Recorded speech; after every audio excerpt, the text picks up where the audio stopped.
बक्सर की लड़ाई के बाद अंग्रेजों ने लगभग भारत के सभी प्रमुख भागों पर अटैक कर दिया, क्योंकि इस टाइम तक ये माना जाता था कि जो मुगल हैं वो भारत के क्या हैं, रूलर हैं। मुगल क्या है, भारत के रूलर हैं, ठीक। लेकिन इस युद्ध में अंग्रेजों ने किसको हराया? मुगल का नवाब था, जो मुगल राजा था, क्या नाम था उसका? शाह आलम द्वितीय। मुगल का राजा क्या था? मुगल था शाह आलम सेकंड द्वितीय। फिर कौन था? अवध का नवाब था, अवध का नवाब था, नवाब अवध।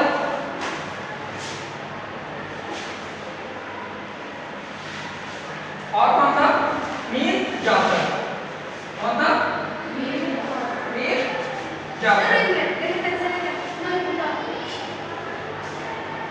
और कौन था? मीर जाफर। ये लोग थे। इन तीनों की जो मिली हुई सेना थी उसको अंग्रेजों ने क्या किया? हरा दिया। इसको हराने के बाद अंग्रेजों ने संधि की। कहाँ की संधि? Treaty of Allahabad. कहाँ की संधि की थी? इलाहाबाद की संधि। ठीक। इस संधि में क्या हुआ कि कुछ चीजें इनसे ली गई, इनसे चीजें ली गई, लोगों से चीजें ले गई। मीर जाफर को हटा दिया गया नवाब के पास से। बंगाल का नवाब था मीर जाफर, इसको हटा दिया गया नवाब के पास से। अब बंगाल का जो भी अधिकार था, ये अधिकार होता है दीवानी, ठीक। तो सारे दीवानी जो राइट्स थे वो किसने ले लिए? अंग्रेजों ने ले लिए। मतलब अंग्रेज क्या करते थे इस राइट के लिए कि जितना भी टैक्स होता था, जितना टैक्स होता था पैसा वाला, पैसा अंग्रेज वसूल करते थे। पैसा क्या करते थे? अंग्रेज वसूल करते थे। लेकिन काम कौन करता था? जो डेवलप का काम होता था वो यही जो इन्होंने अपना को रखा था, जो ये नवाब थे और ये सब थे। मीर जाफर के बाद किसी को नवाब बनाया, किसी बेटे को। तो जो ये लोग थे, ये लोग काम करते थे, मतलब कि काम करने का काम नवाब लोगों का था। जो पैसे खर्च करने की बात आती है तो कौन करेगा? नवाब। और जब पैसे इकट्ठे करने की बात आई, लेने की बात आई, कौन देता था? कौन देता था? अंग्रेज। समझ में आया? 1764 में बैटल ऑफ बक्सर को, बक्सर की लड़ाई हुई। इसमें 3 लोगों की सेनाएं थी। मुगल, ये वही थी ना पहले वही था, ठीक है। मतलब मुगलों का राजा था शाह आलम द्वितीय, अवध का नवाब था और मीर जाफर था। इन तीनों ने अपनी सेना क्या बनाई? अपनी सेना बनाई। सॉरी, मीर जाफर नहीं था, मीर कासिम था, ठीक है। कौन था? मीर कासिम था, ठीक है। थोड़ा मिस्टेक हो गया कंफ्यूजन में। तो ये मीर कासिम था। तो जब इन तीनों की सेनाओं को अंग्रेजों ने हरा लिया तो फिर से मीर जाफर को उन्होंने क्या बनाया? राजा बनाया, वहां का नवाब बनाया। अब पहले मीर कासिम, नवाब अवध और शाह आलम, इन तीनों ने मिलकर वहां पे हमला किया अंग्रेजों के ऊपर। बक्सर में लड़ाई हुई। कहां पे लड़ाई हुई? बक्सर। उसमें अंग्रेज क्या हो गए? जीत गए, ठीक।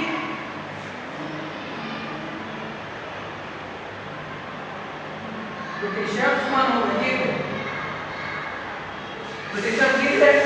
जीतने के बाद उन्होंने क्या की? एक संधि, एक ट्रीटी।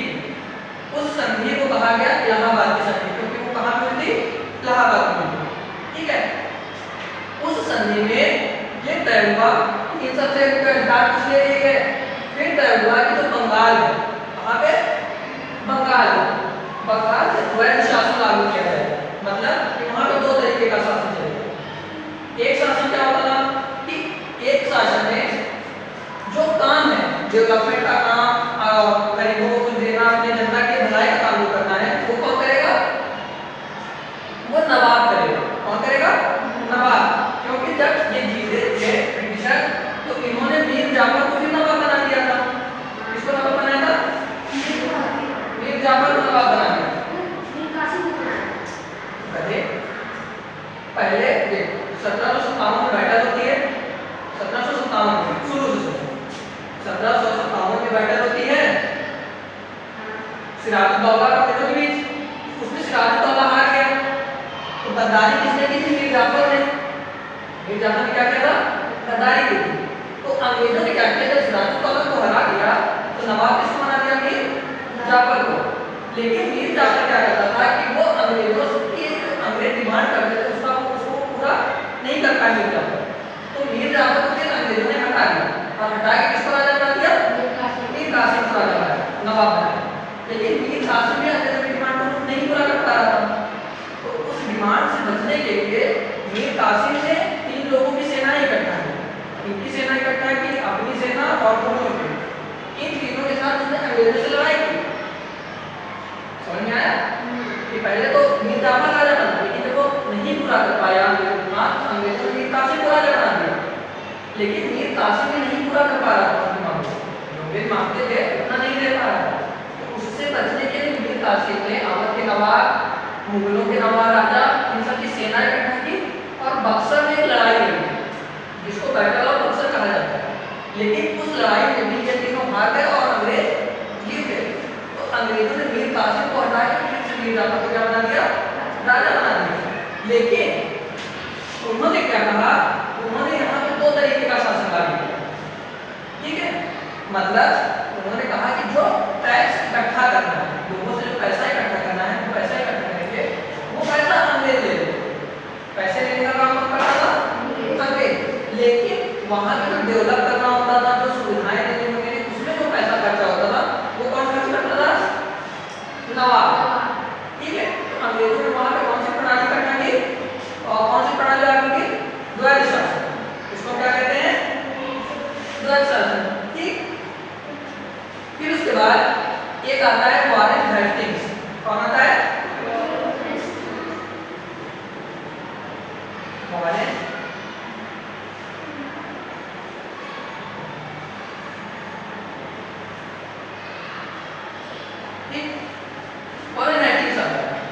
वॉरेन हेस्टिंग्स कुछ सालों तक चलता रहा, 9 साल।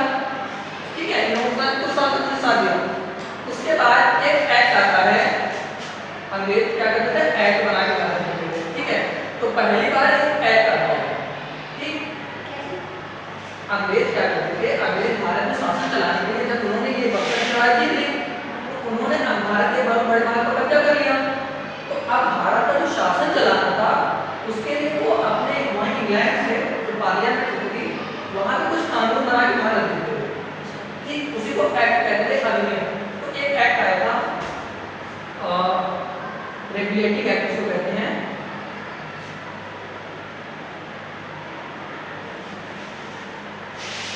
Regulating act 1760। ठीक है, ये भारत आने में पहला एक्ट था। तो इसमें क्या किया गया? इसमें वॉरेन हेस्टिंग्स को बंगाल का गवर्नर बना दिया गया। क्या बना दिया गया? वॉरेन हेस्टिंग्स को क्या बनाया गया? Governor of Bengal.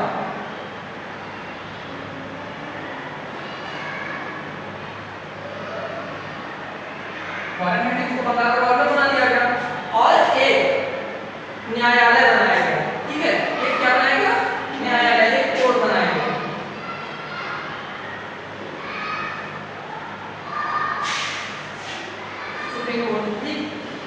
तो ये 2 चीजें प्रमुख। इसके बाद वॉरेन हेस्टिंग्स ने क्या किया? वॉरेन हेस्टिंग्स ने यहाँ पे 2 तरीके की प्रणाली चलेगी, कि एक राजा भी रहेगा और अंग्रेज दोनों रहेंगे ना।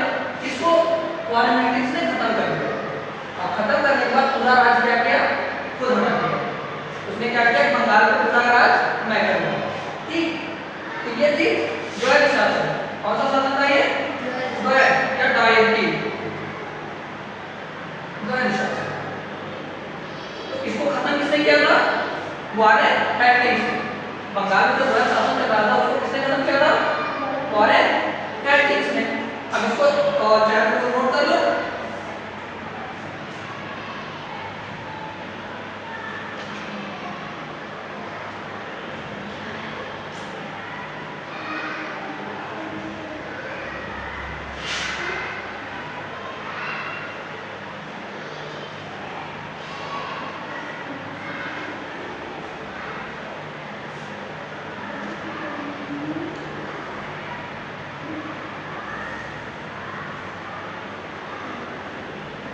इसको हम क्लियर करें। ऊपर से रेस करते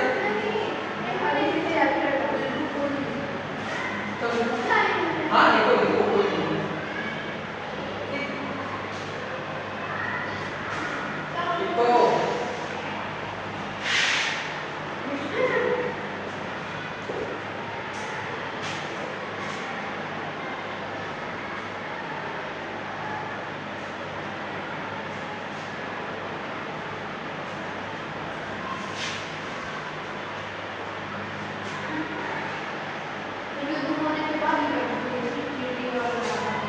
हाँ जब ये लड़ाई हो गई थी तो लड़ाई होने के बाद जब यहाँ पे ये हुआ था समझौता हुआ था संधि हुई थी उस संधि में ये कहा गया था कि बंगाल में दो तरीके के लोग शासन करेंगे एक होगा नवाब ठीक नवाब का काम क्या होगा कि वो बंगाल में डेवलपमेंट का काम करेगा अपनी जनता को सुविधाएं उपलब्ध कराएगा जितना भी खर्च आएगा वो कौन उठाएगा उसका नवाब उठाएगा लेकिन जब लोगों से टैक्स कलेक्ट करने की बात आएगी रेवेन्यू देने की बात आएगी तो वो कौन लेंगे अंग्रेज लेंगे देने वाला काम नवाब का था पैसे खर्च करो और लेने का काम किसका था अंग्रेजों का था लेकिन जब वारन हेस्टिंग्स आता है उसके बाद 1773 में ये रेगुलेटिंग एक्ट आता है तो रेगुलेटिंग एक्ट के जरिए वारन हेस्टिंग्स को क्या बना दिया गया बंगाल का गवर्नर क्या बना दिया गया बंगाल का गवर्नर बंगाल का गवर्नर बनने के बाद उस एक्ट में क्या कहा गया कि एक कोर्ट भी आएगा भारत में क्या बनेगा एक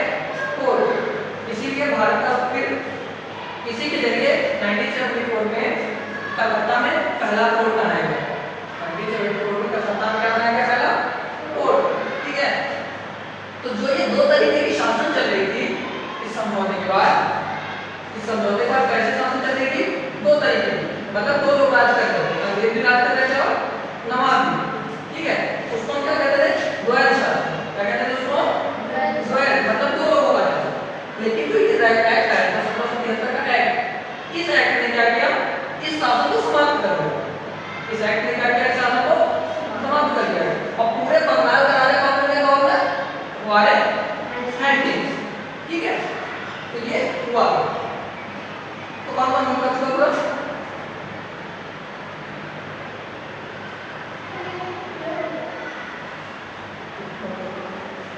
समझ आया कौन सी चीजें जरूरत समझ में एक बार पूछ लूंगा समझ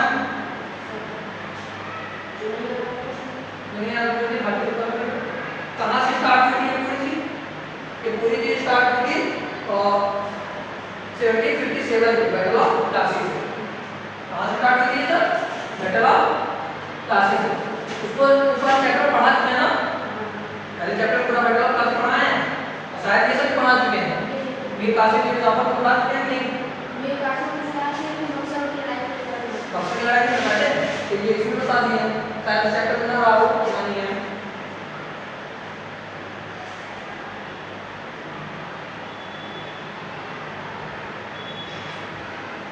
हो गया तो मान लो है ना याद करना है इरेज करें ऊपर से ऊपर इरेज करते हैं फाइल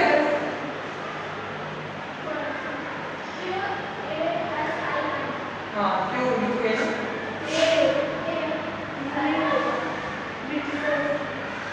ये नहीं होगा उसमें क्यों लगा है क्यों ए अरे मैं देख लो आई एस आई हो गया रिसर्च आई यहाँ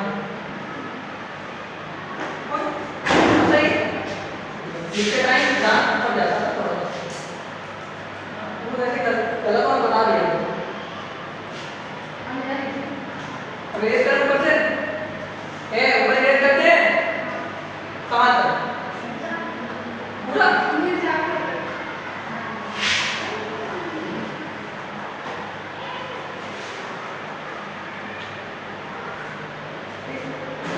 अब देखो पहले ये व्यवस्था आई लेकिन इस समय क्या होता था इस टाइम तक वारन हेस्टिंग्स था तो इस टाइम तक जब अंग्रेजों को किसी पर हमला करना होता ठीक है तो उसके लिए परमिशन लेनी पड़ती थी बोर्ड होता था बोर्ड मतलब कई लोगों का एक ग्रुप होता था उनसे क्या करना पड़ता था परमिशन लेना पड़ता था मतलब वो गवर्नर तो था लेकिन सेनापति नहीं था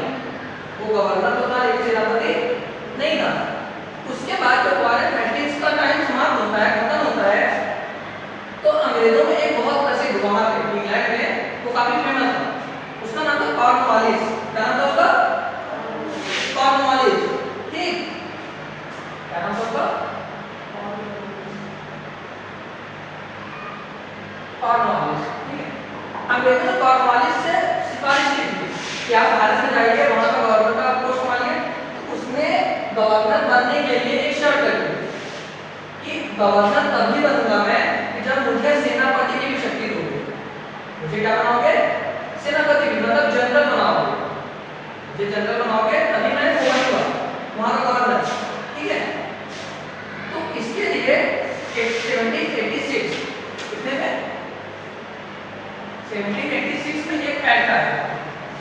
उस एक्ट में जरिए कॉर्नवालिस को सेनापति की भी ताकत दे दी कि अब वो लड़ाई करने के लिए वो जो गोट होता था, गोट के उससे नहीं डिपेंड करता था, वो अपने मन से कहीं पर भी हमला कर सकता था, किसी के साथ भी संधि कर सकता था, मतलब पूरी तरीके से स्वतंत्र हो गया। तो इसने क्या किया, इसको भारत में कई सुधारों के लिए जाना जाता है। भारत में इसने क्या किए थे? कई सुधार किए थे। उल्टा था उल्टा तो वो अलग बात है, जो निगेटिव वाली बात है वो अलग है। इसने क्या किया, भारत के लोगों को उल्टा यहाँ पर टैक्स बढ़ाया, लेकिन कुछ सुधार किए। जैसे भारत में जो सिविल सेवा है,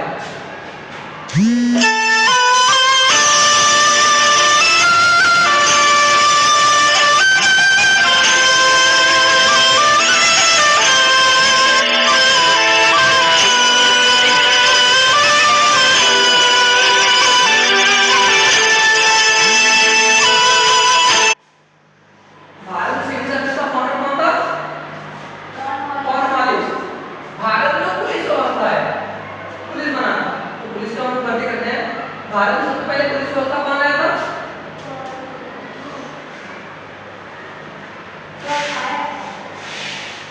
ये लिखा हुआ है 1786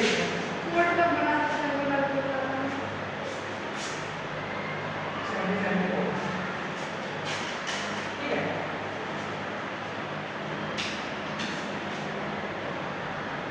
तो भारत में जो सिविल सर्विस का जनक है वो कौन था? कॉर्नवालिस, और पुलिस सिस्टम इसने बनाया। उसके अलावा इसको एक चीज के लिए जाना जाता है, वो था परमानेंट सेटलमेंट। और क्या था उसका?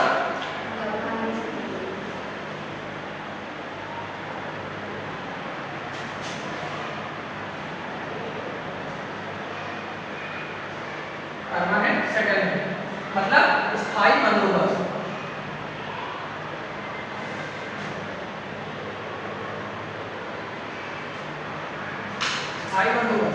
मतलब इसमें क्या होता था कि अंग्रेज पूरे बंगाल से, पूरा बंगाल का क्षेत्र था, वहां पे डायरेक्ट जाके ये निकाल वो नहीं करते थे टैक्स। इसलिए ये क्या करते थे कि स्टार्टिंग में हर 10 साल के लिए किसी जमींदार को जमीन दे देते। स्टार्टिंग में क्या था कि हर 10 साल के किसी जमींदार को क्या करते थे कि जमीन दे देते। ये कौन स्टार्ट किया था 10 साल वाला? वॉरेन हेस्टिंग्स स्टार्ट किया।